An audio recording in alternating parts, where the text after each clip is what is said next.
Welcome back to Mostly Growth, the #1 podcast in product monetization. How are you guys doing? Living the dream, baby. Living the dream. Amazing. Well, I have an extra skincare routine because I just flew back from Austin, was there for a conference this week. What type of conference? Well, it was a SaaS conference, and then it rebranded mid-conference. So it was SaaStock Austin, spoken at SaaStock in their flagship event in Dublin. I've spoken there since 2018. And literally during the speaker dinner, the founder of SaaStock says, this is going to be the last SaaStock ever. You're in the room for the last one ever. He had a pregnant pause. Because we're rebranding, so they're now the Shift AI, which I think it just says SaaS is not cool anymore. Not only that, so it's like, oh, yuck, you went to a SaaS conference? So uncool, Kyle. How can a conference, the last in real life thing we do, be AI? The AI is just going to all be doing its thing, and we're going to have to be meeting outside of the AI. But yeah, I guess will people be bringing their Claude along to the meetings and be like, I've got to save this as a skill? How many tokens were consumed during this conference? It was kind of surreal to be like at the funeral of SaaS, which that's like literally what this felt like. Not only was the conference rebranded, which, you know, after almost a decade, having all of their branding be around SaaS and now to leave that, but even just meeting a bunch of companies, like it felt like a lot of folks had a bad Q1, are worried about layoffs, are worried about if they're still relevant in the age of AI and how to reinvent themselves. Like everyone's going through an identity crisis right now. So you've done this event in prior years. When you looked at like all the booths that were there and the logos, were there familiar faces or had it turned over? Honestly, I skipped the vendor hall. Wait, you went to the conference and didn't go to the vendor hall? I mean, I am like a borderline introvert. Every other event I've been to like this has been like for my job at OpenView. And, you know, I'd go to a conference and then I'd be like setting up meetings around the conference and like there all day at happy hours after. And I was like, hey, I actually don't really need to do that anymore. I work for myself. I went for a nice walk around Lady Bird Lake with Brendan Short, who writes the newsletter, The Signal. He's an awesome guy. I had drinks on a rooftop with CRO of a hot legal AI company that we might talk about later. I avoided the actual conference outside of speaking. Well, that's a shame because my leading indicator for economic growth or contraction is the quality of the swag at these conferences. If you check the thread count on the t-shirts, is the world going to end or are we at peak bubble where they're getting the really nice ones? I wish I could report back and tell you. My guess is that it was a lot of plastic sheets. A lot of Gildan XXL t-shirts. The type that like if you go to the gym, you instantly sweat through it. It just falls apart. Yeah, that's my guess. I mean, maybe some of these AI companies were different, but with this focus on SaaS, it's a tough time for the industry. Well, they did do one thing that was kind of interesting, though. So the conference was kind of an unconference. So they had some speakers, but the main thing was they wanted to match make people and have a bunch of meetings. So like just set up thousands of meetings. And a hack that someone I met did was if you are a software buyer, you get in free if you're willing to take at least 2 meetings with vendors who are trying to pitch you. The thing is, if you're like a CRO of a SaaS company that sells to SaaS companies, you could take these meetings, get in for free, but then reverse pitch. This sounds like the Always Sunny episode when Mac and Dennis sit through the timeshare pitch and then they leave buying 3 thinking that they can vacation for free and rent out the other 2. If we buy a second week and we sell that, we're vacationing for free. What happens if we buy a third week and sell that? We're getting paid to vacation. I could picture some CROs thinking they're doing that, just banking credits. From Mostly Media, it's Mostly Growth. Go-to-market strategist Kyle Poyar and CFO CJ Gustafson break down how modern companies make money, covering pricing, monetization, and benchmarks in ways that make you better at your job. Tactics and playbooks for finance, product, and sales operators looking to be the CEO of their role. This is Mostly Growth. So, I mean, Jason Lemkin at SaaStock, he's all into AI. He's talking about his AI agents like every single day on LinkedIn. When it comes to the SaaStock branding, they just like added AI. They're now SaaStock AI. That doesn't feel very long lasting to me. When are they going to get a rebrand? I'm just going to call it the elephant in the room, Kyle. I feel like you're implying that SaaS is toxic. I'm implying that I think people are really not interested in going to a SaaS conference right now. Even if they work in SaaS, they're all trying to figure out how to adopt AI. When you think about like SaaS playbooks, we've had SaaS playbooks for the last 20 years. And sure, there's some like new additions to them. But I think when it comes to learning new stuff, most people aren't trying to learn that. They're trying to learn like the next playbook. I get the learning part. I've always looked at conferences, like learning was probably like fifth on my list. It was more about having a compelling event to get people in the same spot to meet with them. So I agree with the matchmaking model. I mean, this is like what corp dev people live on. Just show up to one of these conferences and try to find some alpha. No one wants to show up in the first place to learn. And like that's kind of the initial product. And then everything else gets wrapped around that. If you look at like a Maven courses on AI can get thousands of people signing up. Brendan was telling me he did his first webinar through the Signal and he just, set up a link through Zoom webinars, put it on Luma and said, hey, we're capping this at 800 attendees. He sold out of spots for his webinar. It was getting real life go-to-market operators to show what they're building. And that's just so much interesting for the average person right now. If this was the last typical SaaS conference, would you be sad? Would you be nostalgic? How would you feel? I would be nostalgic because I've been to SaaS conferences for 10 years. SaaStock US, been to SaaStock Europe. I'm actually going to SaaStock in Croatia. Not only have I been to like a million SaaS conferences, I've been to a million SaaS conferences that have SaaS in the name of them. What drew me to the industry in the first place is it's a tight-knit group. It's people that are really passionate about what they're doing, constantly kind of thinking about how to get better, but still collaborative with other people. Like the industry is not trying to like keep a bunch of secrets. Like a lot of people are very open about what they're doing. And it's also just great to see people in the industry in person. So I will still go to events, but I am probably okay with this being the last. If 15 to 20% of marketing budgets each year go to these types of events, I wonder where that gets redeployed. To the new AI events. No, actually, I do think virtual events in general like are probably going to become even more of a thing. I mean, they're already taking off. Claude Code in go-to-market, for example, was not really talked about at all until maybe January or February. And then a couple of people started being like, this is the coolest thing. Even though you don't know how to code, you got to use Claude Code. Now that's everywhere in my LinkedIn feed. If I were SaaStock organizing this conference and finding speakers and topics 6 months in advance, which I know they did, that would not have been on my radar when I would be thinking about content. And so I think being able to figure out like what everyone cares about and how that ties into your product and organize like more curated events around that, just way more adaptive to the market right now. SaaS conferences are dead. Long live SaaS conferences. But speaking of Jason Lemkin, he took to the internet and was not impressed about a recent product. Dude, he woke up this morning and chose violence. Here's the story for folks. HubSpot, has been on a tear. I think they just had an event where they announced a bunch of new products and changes in the business. But one of them was a new AEO tool that's supposed to give you visibility in how you perform an AI search. And I think that their point with this product is like, there's a lot of AEO products out there. Many of them are fairly expensive. I think they wanted to make something that was easy to adopt for HubSpot users and that was affordable, but that doesn't necessarily mean it was baked. And so Jason Lemkin took to LinkedIn to say, okay, HubSpot has many great products. I'm not sure the new AEO tool that just dropped is one of them yet. I think it's like many AI tools that is maybe 60% as good as top AI point solutions. He even put screenshots of what it came back with, including basically 0% sentiment analysis. It had no recommendations for how to improve his content. He felt like, there was just really nothing in there for him. So what I thought was interesting there is just when we think about SaaS companies launching AI products, it is really tough because you want to launch quickly and get these in the hands of users and also like have an AI story. But the product also needs to be really good or you're going to get crushed for it. Hey, thanks for listening. We'll be right back after a word from our sponsors.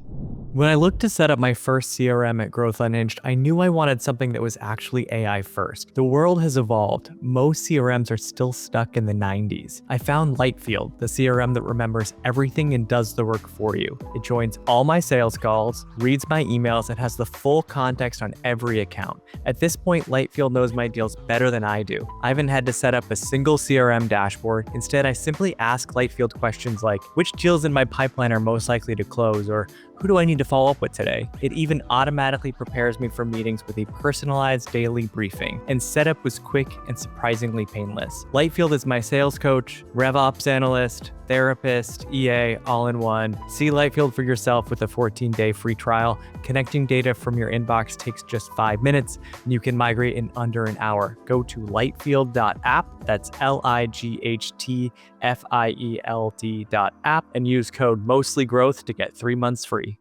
I've been writing my newsletter, Growth Unhinged, for exactly 5 years. When I went all in on it last year, I quickly decided it was time to make the switch to beehiiv. Honestly, I wish I'd done it even sooner.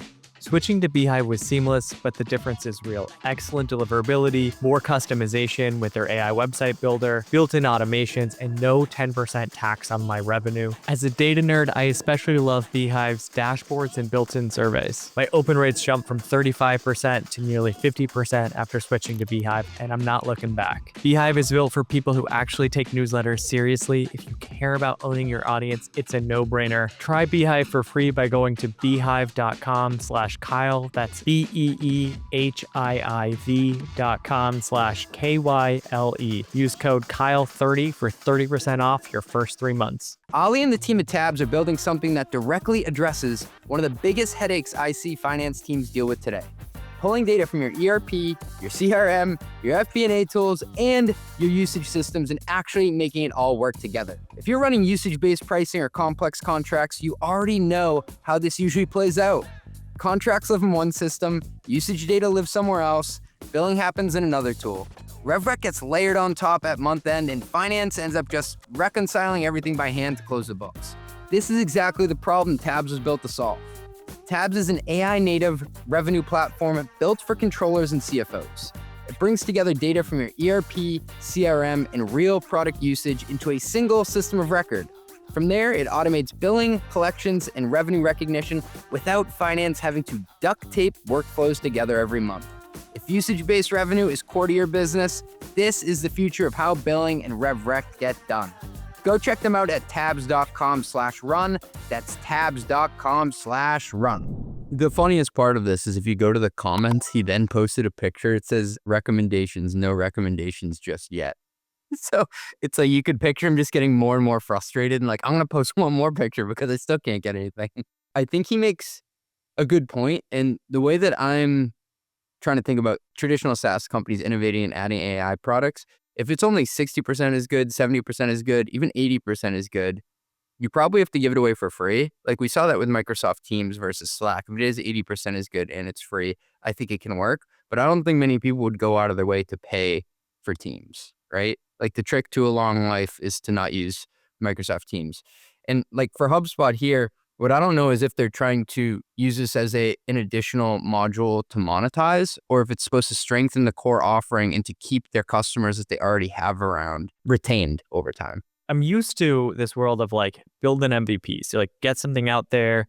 Founders are always perfectionists, but they've got to get something in the hands of users to get feedback on it. But with AI, the top products have a ton of interest around. Like there's so many AI tourists or people that are feeling pressure to adopt a new AI tool. Like even my parents are like adopting new AI tools.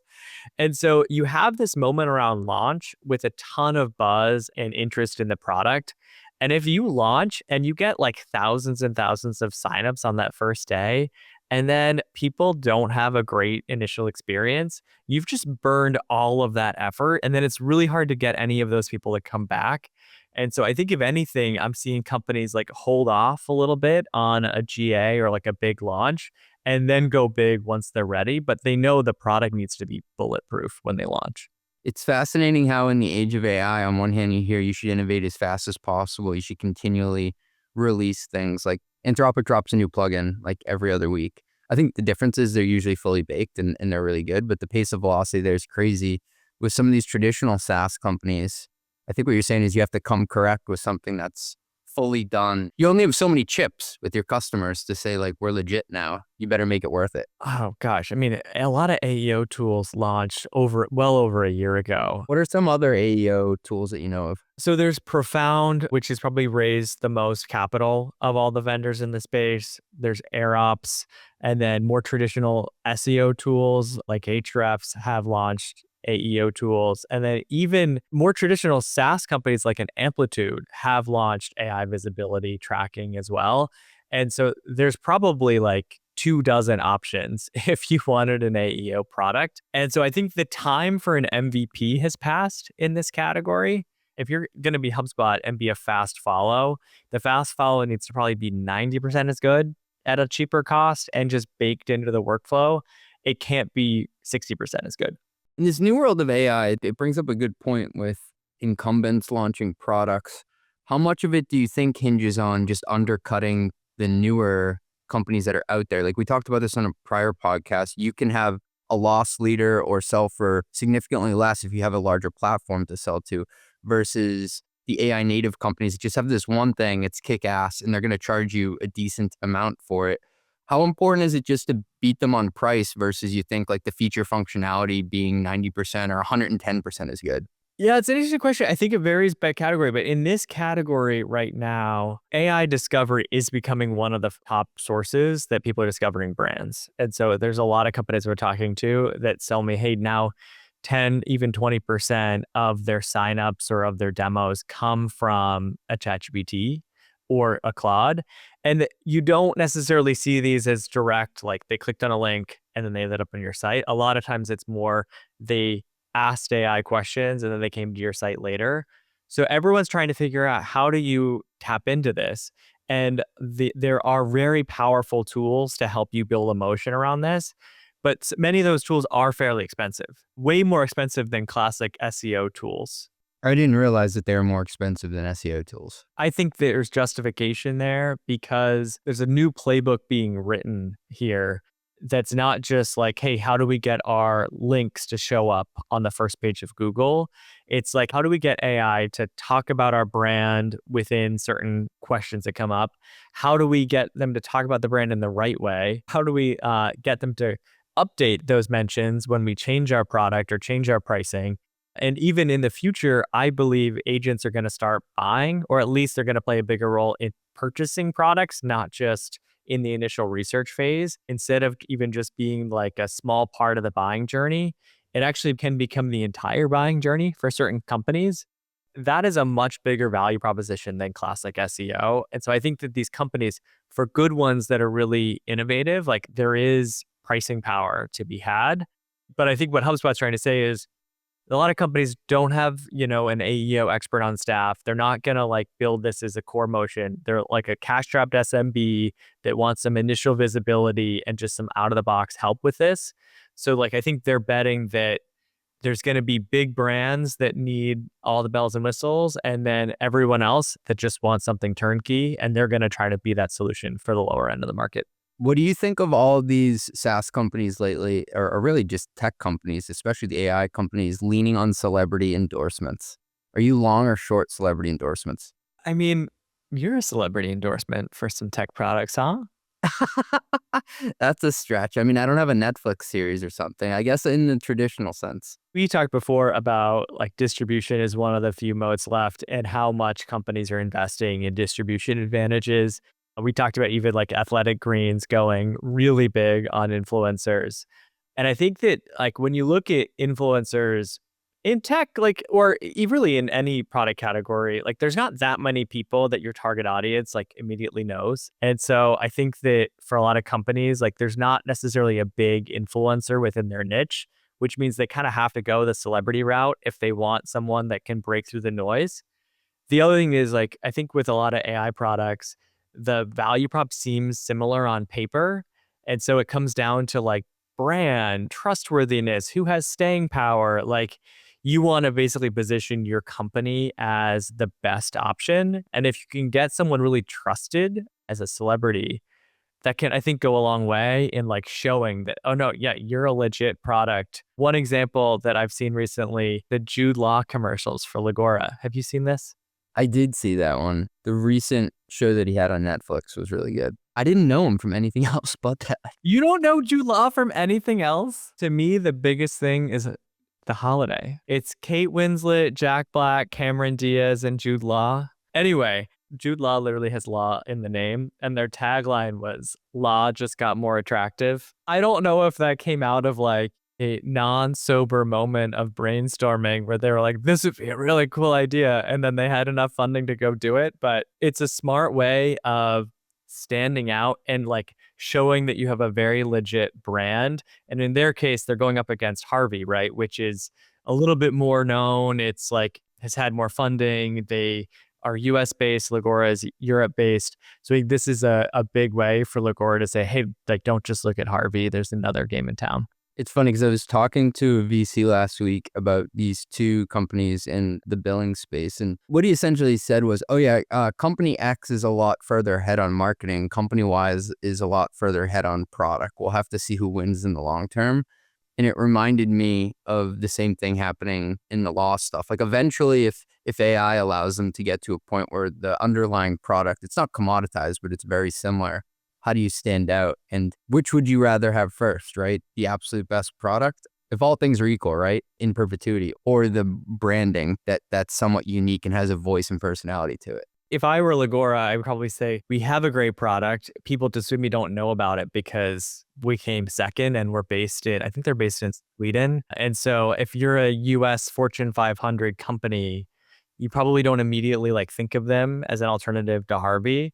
And so I think that they just want to be in the consideration set because like if you can get customers to see, oh, there's another option, let's actually evaluate both. Let's bake off. Let's see what our users think.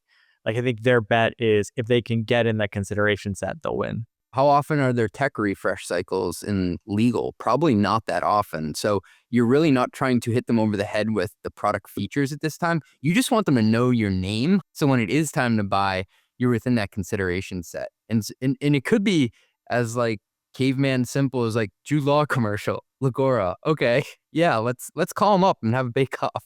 People won't remember the features, right? They're not going to know a whole lot other than this seems like an potentially interesting AI product for legal.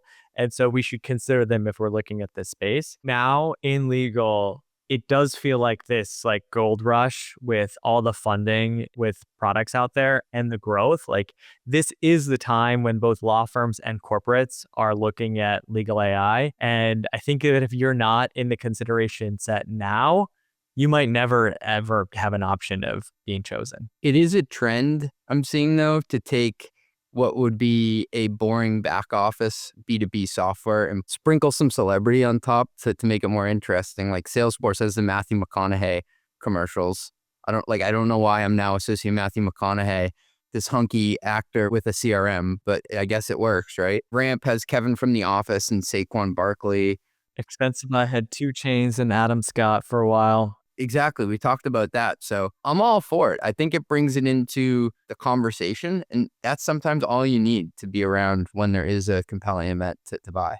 All right. So we've been talking about AI companies. And I was thinking about this post from Elena Verna on LinkedIn. And by the way, that's got to be tough waking up to hear that Claude is launching a direct competitor to Lovable. Probably never fun to have Claude train their sites on you. It used to be like when Google would train your sites on you, it would be like 10 years after you launched the product. They would kind of half-ass it. Their Calendly competitor was like a half-ass launch.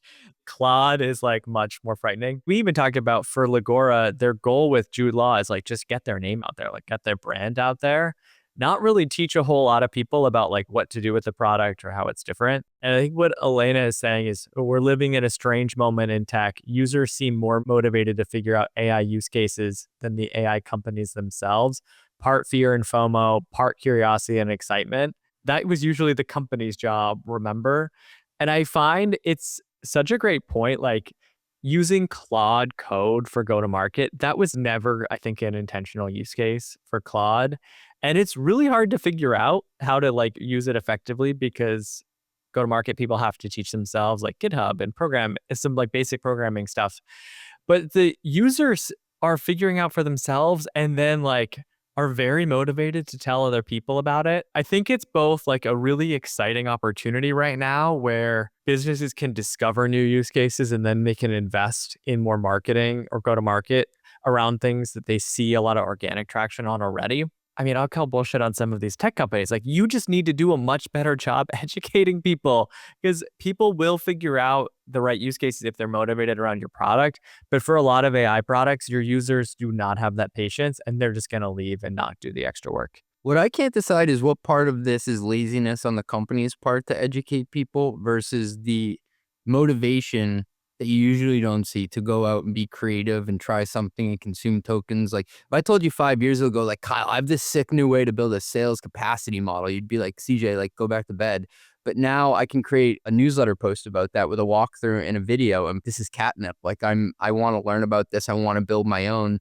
And they feel like ownership and a sense of creativity around it. I don't know. Maybe it's both these things. So I've been using Claude Cowork more and more with setting up like your kind of global instructions, teaching it about you and your preferences, and then building skill files.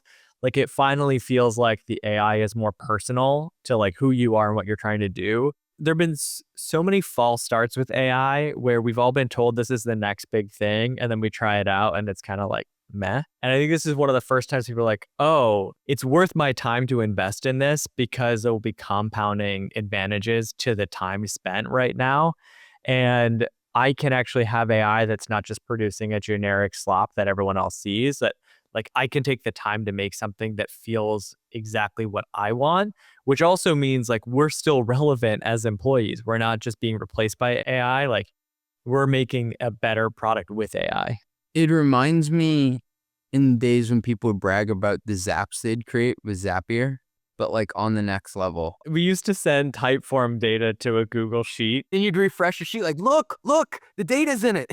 It had been someone's job to like go manually pull that before. And then it just happened automatically. And we're like, this is so cool. And yeah, now that's just like, oh, wow. 2015 was a simpler time. But if you're a marketer, I think you got to be pumped because in many ways, the users are doing the product marketer's job for you. Like it's free marketing. Yeah, for a lot of products, yeah, they're getting a ton of free marketing for their users. I think at the same time, there's a ton of noise because you're not in control of this. There's probably people that are misleading other people about how to use your product. You're also not able to guide people the right way to maybe take full advantage of these use cases. But I think the benefit is users are more motivated now than before, partly out of excitement, partly out of fear. And that's helping us as an industry more than the marketing teams of these companies are. One more comment on this and then we can move on. But do you know what the IKEA effect is? I think like you value something more when you put some like sweat equity into building it. Yeah, the IKEA effect is a cognitive bias where people disproportionately value products they partially or wholly created, like assembling furniture or baking from a mix. I think the IKEA effect is very much happening in AI. People are sending me like really shitty vibe coded things they've made, like bragging about how cool it is. Like they want to show me their book report. Like it happens at least once a week. And I'm like, oh, I'm so proud of you for doing that. But like, I probably do it to other people too. I think there's a sense of pride that people have in building these things with the products that actually helps keep them around as customers in the long term. There's absolutely some of that. The like, oh, we're just going to tell you to add an egg so that you feel like you're doing some work. Yeah. Someone literally sent me like a crappier version of Typeform. I didn't use these Typeform. Oh, man. Kyle, what are you wearing on your feet today? You're a VC. I just bought new shoes actually while I was in Austin. I bought Karhu shoes. Have you heard of this? I don't even know if I'm pronouncing it the right way. It's a Finnish sneaker brand founded in Helsinki in 1916. Are they in the blockchain now? Or are they? Are they blockchain? They are basically New Balance, but they look a little bit different. And so I don't just have standard running shoes. Are they an AI company? They probably will be soon if the Allbirds example is any indication. I thought this was like an April Fool's joke. I've been digging into this and like they actually secured like a $50 million credit facility to go out and buy chips and compute. I don't know who is behind this and why they're doing it. I remember seeing that they sold the company. It was really hot within tech for a while.